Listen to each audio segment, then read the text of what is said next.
ત્યારે આ ભગવાનનું દિવ્ય સ્વરૂપ એની આજ્ઞા ત્યારે બરાબર એ આજ્ઞા રૂપ થઈએ તો સ્વરૂપ નિષ્ઠા કહેવાય ને.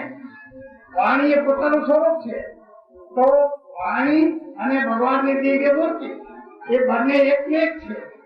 એ બંનેનું એકતા પણ થાય, બંનેનું પાલન થાય, બંનેની દ્રઢતા થાય ત્યારે સ્વરૂપ નિષ્ઠા પાકી કહેવાય, તો જ ઉપાસના પાકી કહેવાય. સ્વામિનારાયણ સિવાય કાંઈ જ નહીં રહેવું જોઈએ. મને હું શિક્ષક હતો ત્યારે વિદ્યાર્થીઓને પાવાગઢ લઈ ગયા તો ત્યાં ભદ્રકાળી માતાજીની મૂર્તિ હતી. તો બધા વિદ્યાર્થીઓ ત્યાં ગયા. તો એક એના બ્રહ્મચારીજી હતા, બરોબર.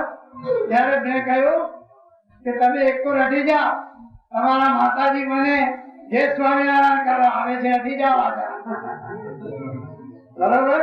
મને જય સ્વામિનારાયણ કહે છે, પગે લાગે છે. શા માટે?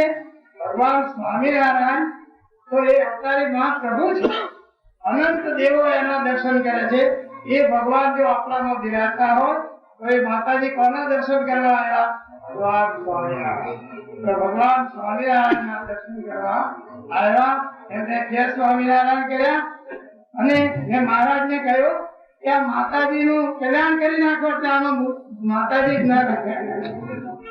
તો મહારાજ કે આ માતાજીને એટલો વૈરાગ નથી થયો, માટે રહેવા દો.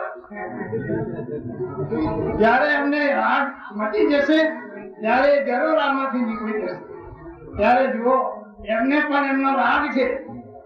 ત્યારે ભગવાન સ્વામિનારાયણ સુધીની ભૂમિકાઓમાં બધે થોડો થોડો ઐશ્વર્યનો રાગ છે, પણ જયારે બધા રાગોમાંથી મુક્ત થાય ત્યારે ભગવાન સ્વામિનારાયણના દિવ્ય સ્વરૂપમાં રાગ રહિત થઈ જવાય. ત્યારે જો રાગ રહિત થવો હોય તો આજથી નિર્ણય કરો કે સ્વામિનારાયણ નામ સિવાય કોઈ દિવસ મુખમાંથી બીજું નામ નીકળવું જોઈએ નહીં. એ સિવાય કોઈ ઉપાસના નહીં કરવી જોઈએ, બરોબર છે. ત્યારે એ રીતે હંમેશા દ્રઢાવ રાખવાનો. ભલે બધા અવતારો મહારાજે આદર કર્યો છે, દેવનું દર્શન કરવાનું કહ્યું છે, પણ એમ કહે છે કે બધા દેવો મારામાં લીન છે, માટે એ બધા દેવોને ત્યાગીને જો મારા સ્વરૂપનું ધ્યાન કરશો તો તમારી કોઈ જ રીતે પતિવ્રતાની ભક્તિ જવાની નથી, કારણ કે સર્વોપરી ભગવાન છો. માટે બધાને મારામાં લીન કરી રાખ્યા છે. ત્યારે જગત આખો ધીમે ધીમે મારા સ્વરૂપ તરફ ખેંચાશે અને આવશે.